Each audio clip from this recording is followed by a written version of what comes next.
هي أنا ويوسف قلفة لاعب منتخب سوريا مهاجم منتخب سوريا عم نتفرج على المباراة سوا. يوسف كيفك؟ تمام تمام.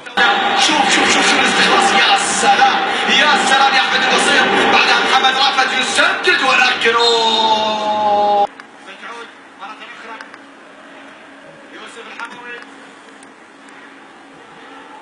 هذه التماس مع الثالثة، كرة تلعب للأمام، محاولة بينية اللعب ولكن حارس المرمى. تأهل المنتخب الأوزبكي بالنقاط. شوف الكرة السابقة، شوف الإعادة، أتت العرضية ولكن اصطدت بالمدافع، كادت أن تغالط، هذه كانت ممكن أن تغالط حارس المرمى. نعمل ذلك قبل أن ينتهي شوط المباراة الأول. كرة تلعب للأمام رأسية ولكن تصل، ولكن الإبعاد يأتي مرة أخرى. إن كان المرور بمهارة فردية أو العودة إلى الخلف مرة أخرى. عدت الكرة، شوف العرضية، شوف العرضية بالملي والرأسية. كم كانت قريبة واستطاع الوصول. ضاعت على المنتخب السوري محمد رافت. لازم جول. لازم جول.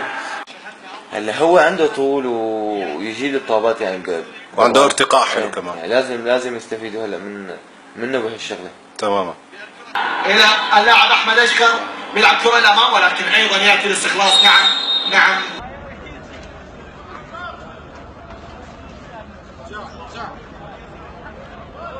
شو لفت انتباهك يوسف؟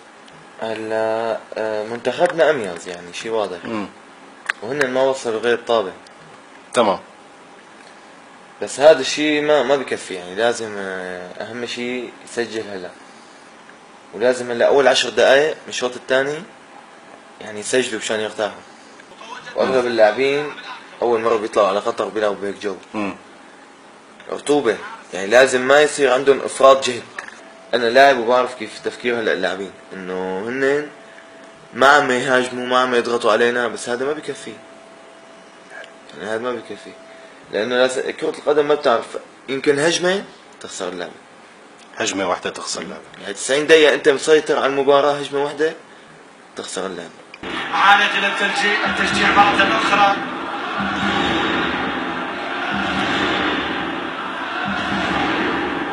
ولكن في المقابل يريد نتائج، حق مشروع للجمهور السوري، للجماهير السورية أن تحصل على ما تريد. منتخب التركماني الكرة بتعود، هذه خطرة. لا لا لا لا لا لا لا لا لا لا لا لا لا.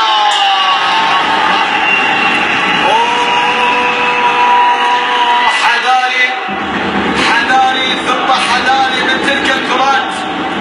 كرة عدت على خير. شوف التصدي بطريقة رائعة من أول اختبار للحارس محمد يزن، بطريقة رائعة يتصدى محمد يزن للكرة السابقة. حاول أن يسجل رجبوف بردميرات. المنتخب السوري يتراجع بالمستوى، بات المنتخب التركماني لديه ثقة أكبر، ولكن حكم اللقاء يشير على أنها ضربة مرمى. الضرب بدون طابة، يعني لازم حكم الراية يشير لحكم الساحة. هذا كله بسبب تأخير الهدف، وإنه ضغط علينا، وإنه هلا متقدمين، وهلا اخذوا وش يعني علينا بعد الهجمه اللي انفرد فيه، اخذوا وش علينا. اخذوا وش تماما. الان لصالح المنتخب السوري، تلعب كره الى الامام، محاوله. المنتخب التركماني اصبح خطير، ولكن الثانيه عدت على خير والثالثه ثابته. وقد لك لانه حرام ما لهم شيء هنين، يعني اكلوا وشنا، هلا اخذوا وش علينا وصاروا يطلعوا يضغطوا على لاعب الارتكاز. ولكن بتعود مرة أخرى لصالح المنتخب السوري. حسن يسدد. من سيستطيع حسم هذا اللقاء؟ فيها بطاقة صفراء. هذه فيها بطاقة صفراء على تعطيل اللعب من اللاعب البديل اشكر. احمد اشكر ممكن يسدد. احمد يلا يا احمد بيلعب كرة الان، هذه خطرة ممكن. معوذ الناجي بيلعب كرة.